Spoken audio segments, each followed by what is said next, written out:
how to log in to PayPal. So if you're on a computer, you can head to paypal.com on your browser and then just click on the login button.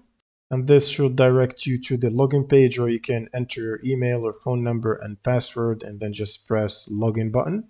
And if you're on a mobile device, you can still do this step, but you can also install the PayPal app from the Google Play Store if you're on Android system.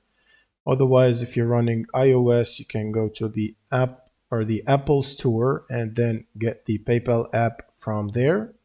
And once you've installed the app on your device, you'll simply go through the same steps by opening the app and then just entering your credentials, your email, phone number, and password to sign in.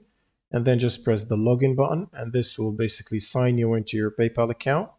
That's pretty much it for this video. If you have any questions, leave them in the comments below, and see you on the next one.